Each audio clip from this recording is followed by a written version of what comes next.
Hello students, कैसे हैं आप सभी लोग। मैं हूं Pooja Singh and welcome back to my channel accounting master class. And this is the ninth lecture. ये मेरा नाइन्थ लेक्चर है on the subject income tax. And आज इस वीडियो में हम डिस्कस करने वाले हैं कुछ इंपॉर्टेंट टर्म जो इनकम टैक्स में फ्रिक्वेंटली यूज होते हैं। उन टर्म को हम समझेंगे, उनको जानेंगे। बहुत ज़रूरी है उनको जानना, क्योंकि ये जो टर्म्स हैं आगे चल के बार बार यूज होंगे, तो आपको उसका बेसिक पता होना चाहिए। ठीक है, कि इनकम टैक्स एक्ट में क्या बताया गया है उन टर्म्स के बारे में। ठीक। बट उससे पहले जरा मैं आपको शॉर्ट में बताना चाहूंगी कि पिछले हमारे जो 8 वीडियो लेक्चर्स थे उसमें हमने कौन कौन से टॉपिक कवर कर चुके हैं। तो मैं आपको इनकम टैक्स का बेसिक बता चुकी हूँ। हु इज लिएबल टू पे इनकम टैक्स, ये हम पढ़ चुके हैं। फीचर्स क्या होते हैं इनकम टैक्स के, बेसिक प्रिंसिपल क्या है, प्रोसीजर क्या है, ये सब हम डिस्कस कर चुके हैं। 5 हेड्स ऑफ इनकम, इनकम के 5 हेड्स होते हैं, बताया था ना। तो ये एक बहुत इंपॉर्टेंट टॉपिक है, ये भी हम डिस्कस कर चुके हैं। टैक्स रेट क्या है, रिबेट ऑफ इनकम टैक्स क्या है, रेट ऑफ सरचार्ज क्या है, हेल्थ एंड एजुकेशन सेस क्या है, टैक्स रेट क्या है, ये सब भी हम बहुत डिटेल में पढ़े हैं। इसके साथ ही मैंने कुछ इंपॉर्टेंट वही टर्म्स हम डिस्कस कर रहे हैं। तो सबसे पहला जो टर्म मैंने डिस्कस किया है वो है इनकम, और ये बहुत इंपॉर्टेंट टर्म है जो पिछले लेक्चर में डिस्कस हुआ था, तो एक बार जरूर देख लीजिएगा इनकम क्या होती है। ठीक है, तो वो हमने डिस्कस किया। Gross total income, casual income, तो ये सारे ही टर्म हम डिस्कस कर चुके हैं। तो एक सजेशन भी है कि पिछले 8 वीडियो लेक्चर्स जो मैं अपलोड कर चुकी हूँ इनकम टैक्स पे, वो भी जरूर देख लीजिएगा अगर मिस हो गया है तो। ठीक है, तो चलिए फिर आज हम इसके आगे पढ़ेंगे। आज हम फिर से कुछ इंपॉर्टेंट टर्म जो इनकम टैक्स में यूज होते हैं उनके बारे में पढ़ेंगे। ठीक है, तो चलिए फिर बिना टाइम वेस्ट किए हम आज का वीडियो लेक्चर स्टार्ट करते हैं।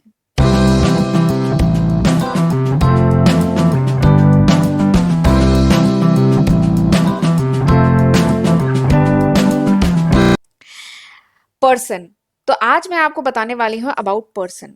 तो इनकम टैक्स एक्ट, ये जो आईटी एक्ट है, इनकम टैक्स एक्ट 1961, इसमें क्या बताया गया है, पर्सन क्या होता है।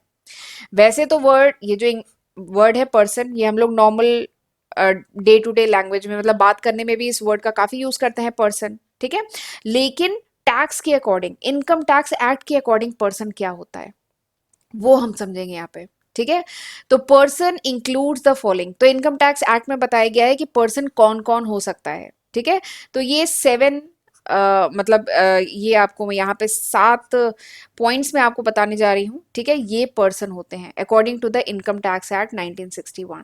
ठीक है, पर्सन में ये 7 जो मैं पॉइंट्स आपसे डिस्कस करने वाली हूँ, ये 7 जो पॉइंट्स हैं ये पर्सन में इंक्लूडेड होते हैं। पर्सन ये हो सकते हैं। ठीक है, पहला क्या है, इंडिविजुअल। दूसरा क्या है, Hindu undivided family.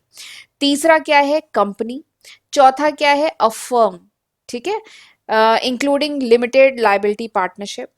Next is association of person, AOP, BOI, body of individual. ठीक है, वेदर इनकॉर्पोरेटेड और नॉट। ठीक है, ये पर्सन हो सकते हैं।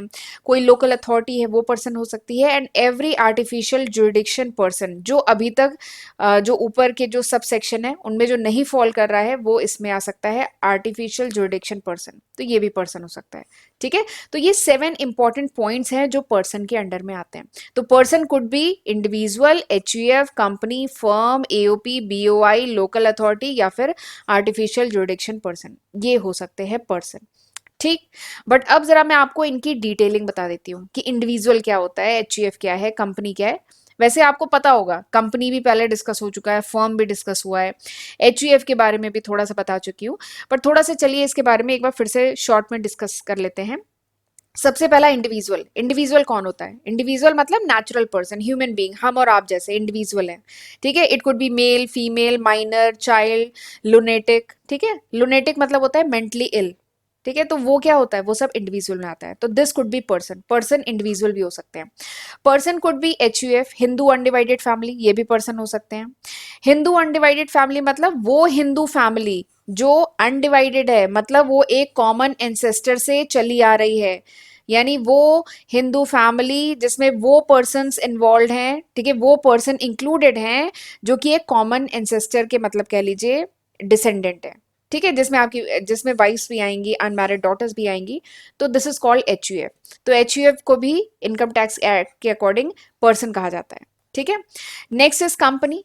तो कंपनी तो मैं काफ़ी बार डिस्कस कर चुकी हूँ। जब शेयर कैपिटल मैंने आपको पढ़ाया था तो वहां पे भी हमने डिस्कस किया था कंपनी क्या होती है। तो कंपनी क्या है? Company is an artificial person जो कैसे क्रिएट होता है? क्रिएटेड बाय लॉ, एक लॉ के तहत, ठीक है, कंपनी क्रिएट होती है with perpetual succession. Perpetual succession मतलब क्या होता है? परपेचुअल सक्सेशन मतलब है कि कंपनी चलती रहती है। कंपनी क्या है? चलती रहती है, भले ही कंपनी के जो मेंबर्स हैं, कंपनी के जो ओनर्स हैं, ठीक है, वो भले ही एग्जिट कर जाएं, वो डिसकंटिन्यू कर दें, ठीक है, या वो बैंकरप्ट हो जाएं, या सपोज करिए कोई कैजु मतलब डेथ हो जाए, लेकिन कंपनी कंटिन्यू रहती है। तो वही है perpetual succession and a common seal, ठीक है। And share carrying limited liability, और जो शेयर्स होते हैं दे कैरी लिमिटेड लाइबिलिटी, तो दिस इज कंपनी, ठीक। लेकिन कंपनी के बारे में थोड़ा सा इनकम टैक्स एक्ट में और बातें भी बताई गई हैं। According to the income tax act 1961 के सेक्शन 2 सब सेक्शन 17 में बताया गया है कि कंपनी क्या होती है, ठीक है। कंपनी इनकम टैक्स एक्ट के अकॉर्डिंग कंपनी क्या है? It should be any Indian company, वो कोई इंडियन कंपनी होनी चाहिए, ठीक है। कंपनी के तहत कौन सी होनी चाहिए? इंडियन कंपनी होनी चाहिए, या फिर कोई भी body corporated incorporated under the law of foreign country, यानी कोई भी बॉडी जो कॉरपोरेट कोई भी बॉडी कॉरपोरेट जो कि सॉरी ये बॉडी कॉरपोरेट लिखा है, ठीक है, कोई भी बॉडी कॉरपोरेट जो इनकॉर्पोरेटेड हो under the law of foreign country, तो उसको भी कहेंगे कंपनी, ठीक है, एज पर इनकम टैक्स एक्ट। तीसरा क्या है कि कोई भी इंस्टीट्यूशन या एओ एसोसिएशन या कोई बॉडी है जो इनकॉर्पोरेटेड है या फिर नहीं है, चाहे इंडियन है चाहे नॉन इंडियन है, अगर वो सीबीडीटी, सीबीडीटी मतलब central board of direct tax, ठीक है, उसने अगर इसे डिक्लेयर किया है बाय सम जर्नल या स्पेशल ऑर्डर से, अगर इसको डिक्लेयर किया है एज अ कंपनी, तो वो भी किस में आएगी? कंपनी में, ठीक है। तो इनकम टैक्स एक्ट 1961 में कंपनी के लिए ये तीन इंपॉर्टेंट बातें बताई गई हैं कि कंपनी क्या होनी चाहिए? इंडियन कंपनी होनी चाहिए, और कोई भी बॉडी कॉरपोरेट जो फॉरेन कंट्री के लॉ के तहत इनकॉर्पोरेट की गई है उसे भी कंपनी कहा जाएगा, या फिर तीसरा क्या है? सीबीडीटी यानी central board of direct tax ने अपने किसी स्पेशल या जनरल ऑर्डर के तहत कुछ किसी इंस्टीट्यूशन को या एसोसिएशन या बॉडी को अगर कंपनी डिक्लेयर किया है, ठीक है, तो उसे भी कंपनी कहेंगे। तो कंपनी के बारे में ये तीन इंपॉर्टेंट पॉइंट हैं जो इनकम टैक्स एक्ट में कही गई है, ठीक। चलिए आगे बढ़ते हैं। अच्छा, आगे बढ़ने से पहले मैं आपसे थोड़ा सा बताना चाहूंगी कि this is the list of subject जो मैं आज की तारीख यानी अगस्त 2022 तक अपने चैनल पे अपलोड कर चुकी हूँ। तो इसका जरूर फायदा उठाइएगा, इसकी हेल्प से पढ़िएगा, ठीक है, खुद भी पढ़िएगा, फ्रेंड्स के साथ भी जरूर शेयर करिएगा। और अगर ये वीडियो आप कुछ समय बाद देख रहे हैं, ठीक है, कुछ महीने बाद, कुछ साल बाद देख रहे हैं, तो होपफुली क्या, नो डाउट मैं इसमें बहुत सारे नए सब्जेक्ट ऐड कर चुकी होंगी। जैसे मैं इस समय पढ़ा रही हूँ इनकम टैक्स, वो अभी मैंने इसमें नहीं ऐड किया है क्योंकि अभी इनकम टैक्स फिनिश नहीं हुआ है, अभी तो मैंने स्टार्ट ही किया है, ठीक है। तो जैसे जैसे मैं सब्जेक्ट पढ़ाती जाती हूँ इसमें ऐड करती जाती हूँ, तो अगर आप कुछ महीने कुछ साल बाद देख रहे हैं तो इसमें काफ़ी न्यू सब्जेक्ट ऐड हो चुके होंगे, ये अभी तक है अगस्त 2022। तो बेटर होगा कि सबकी मैंने सेपरेट प्लेलिस्ट अपने चैनल पे बनाई है, वो जाके आप चेक करें, राइट। और चैनल को अभी तक नहीं सब्सक्राइब किया है तो सब्सक्राइब करिएगा। अगर लेक्चर यूजफुल लगे, कंटेंट आपको समझ में आ रहा है, तो वीडियो को लाइक करना मत भूलिएगा, और बेल भी ज़रूर प्रेस करिएगा, तभी आपको जो मेरे अपकमिंग वीडियोज़ हैं उनकी नोटिफिकेशन मिल पाएगी, राइट। और अगर आप मेरे चैनल को सपोर्ट करना चाहते हैं, ठीक है, तो प्लीज़ आप मेरे चैनल की मेंबरशिप भी ले सकते हैं, ठीक है, इवन लीजिए ही, ताकि मुझे सपोर्ट होगा और मैं और बेटर रिसोर्सेज यूज़ करके और ज़्यादा वीडियोस आपके लिए ला पाऊंगी, ठीक है। तो चलिए फिर आगे बढ़ते हैं। अब मैं आपको बताती हूँ फर्म, फर्म क्या होता है, ठीक है। मैंने बताया था ना पर्सन में क्या आते हैं, 7 आइटम्स, मतलब आइटम नहीं, 7 पॉइंट्स आते हैं। पर्सन इंक्लूड दीज 7 पॉइंट्स, ये 7 पॉइंट से मिलके पर्सन बनता है, जिसमें हम इंडिविजुअल डिस्कस कर चुके हैं, जिसमें हम एचयूएफ डिस्कस कर चुके हैं, जिसमें मैंने आपको कंपनी के बारे में बता दिया। तो ये तो हो गए 3 पॉइंट। चौथा पॉइंट क्या है? फर्म। फर्म क्या होता है? फर्म मतलब पार्टनरशिप फर्म, ठीक है, जिसमें लिमिटेड लाइबिलिटी पार्टनरशिप आती है, एंड वो partnership firm which is defined under the partnership act. तो वो क्या है? फर्म। फर्म को भी क्या कहा जाता है? पर्सन, एज पर इनकम टैक्स एक्ट, ठीक। नेक्स्ट क्या है? Association of person. Association of person, देखिए नाम से ही समझ में आ रहा है, एसोसिएशन ऑफ पर्सन यानी कुछ पर्सन मिलके कुछ एसोसिएशन बना रहे हैं, यानी दो या दो से ज्यादा लोग जब मिलके किसी कॉमन पर्पस को अचीव करने के लिए, कुछ अर्निंग के पर्पस से कुछ एसोसिएशन बनाते हैं, ठीक है, तो उसे क्या कहते हैं? एओपी, एसोसिएशन ऑफ पर्सन, ठीक है। इसमें ये जो एसोसिएशन है ये इंडिविजुअल का भी एसोसिएशन हो सकता है, ठीक है, या फिर कंपनीज का भी एसोसिएशन हो सकता है, या इंडिविजुअल एंड कंपनी का भी एसोसिएशन हो सकता है, ठीक है। तो वही है AOP, association of person.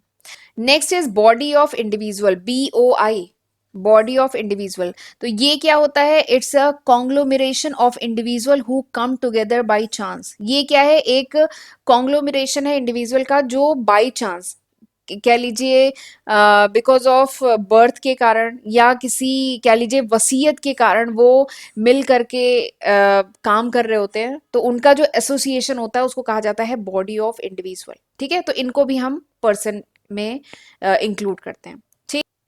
Next is local authority. तो लोकल अथॉरिटी मतलब म्यूनिसिपैलिटी, म्यूनिसिपल कॉरपोरेशन, या जो डिस्ट्रिक्ट बोर्ड होता है ना, वो सब लोकल अथॉरिटी, यानी वो अथॉरिटी जो गवर्नमेंट के द्वारा सेट की गई है, जिनका काम है मैनेजमेंट एंड कंट्रोल करना ऑफ लोकल फंड, म्यूनिसिपल जो लोकल फंड्स हैं उनको मैनेज करना, कंट्रोल करना, ठीक है। उस और गवर्नमेंट द्वारा ये स्टैब्लिश की गई अथॉरिटी है, तो इन्हें लोकल अथॉरिटी कहते हैं। तो ये भी किस में काउंट होती हैं? ये भी, इन्हें भी कहा जाता है पर्सन, ठीक।